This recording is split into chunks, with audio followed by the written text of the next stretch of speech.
According to the definition of the Project Management Institute, PMI, a stakeholder is an individual, group, or organization who may be affected by, or perceive itself to be affected by a decision, activity, or outcome of a project.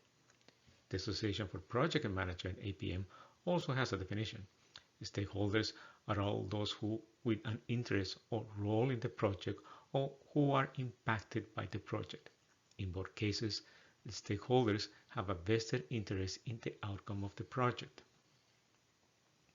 Development projects have many stakeholders, from the donor to the beneficiaries. They all have a vested interest in the outcome of the project. Here's a list of the most common types of project stakeholders. Depending on the type of project, the list might include other stakeholders. These are the donors, beneficiaries, partner organizations, community-based organizations, some local organizations, and even the local government. The need to classify stakeholders is due to the large number of stakeholders the project leader has to deal with. By classifying them into distinct groups, the project leader can manage the relationships with each group with a more precise strategy.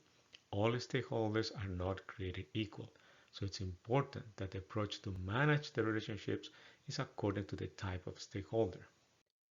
Every project leader needs to identify project stakeholders and determine their needs and expectations from the project. Not all stakeholders are the same, and their needs and expectations can vary significantly. Classifying stakeholders in groups helps the project leader have a better understanding of their preferences for communications, approach to relationships, type of interest, and relations with the project. Stakeholders can be classified using the following groups: internal and external, primary and secondary, and direct and indirect. Internal stakeholders operate entirely within the boundaries of the organization. They include groups such as the finance, procurement, human resources, administration, and other units of the organization that provide services and support to the project. Others include the steering committees, senior executives, and any other staff that may affect or be affected by the project. In many cases, the project leader needs to negotiate with internal stakeholders for the limited resources in the organization. External stakeholders include the donor, beneficiaries, partner organizations, local governments, local organizations, and other groups or individuals who may affect or be affected by the project. Another classification of stakeholder groups. Another classification of stakeholders groups them into direct and indirect. Direct stakeholders are those that are involved on a regular basis with the project. For example, beneficiaries that are actively involved and participate in many of the project activities. Another group are the partner organizations. They are involved in many of the project activities and require constant communications to coordinate the project work. Indirect stakeholders are those that have limited involvement in the day-to-day activities of the project, for example, suppliers of goods and services. Stakeholders are critical for the success of the project. As a project leader, it's not enough to manage the project constraints and deliver the project on time and under budget.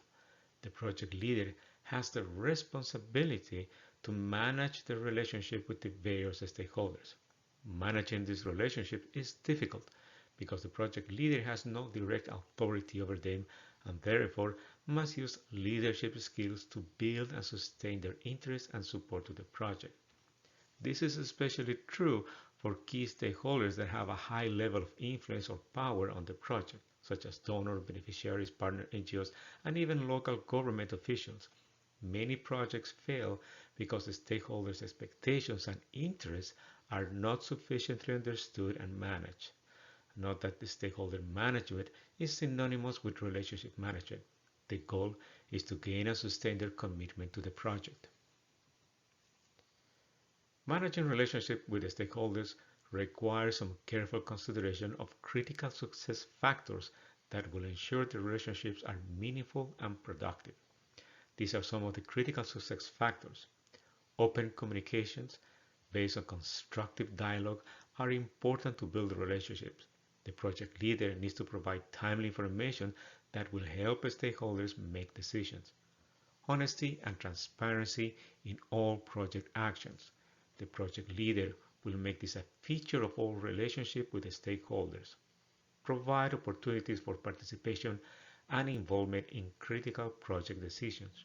They help build buy-in from stakeholders, empathy, and understanding that each stakeholder has different needs and concerns. Finally, trust is the foundation for all stakeholder relationships. Without trust, stakeholders will not be open to have a constructive relationship with the project. A project is deemed successful when it achieves its objectives and meets or exceeds the expectation of stakeholders. That means that success depends more on what the project stakeholders expect from the project. The project leader needs to take the time to identify all stakeholders before starting the project, understand their needs and concerns, and begin the process of building and sustaining strong relationships. Effective relationships ensure that all stakeholders contribute to the success of the project.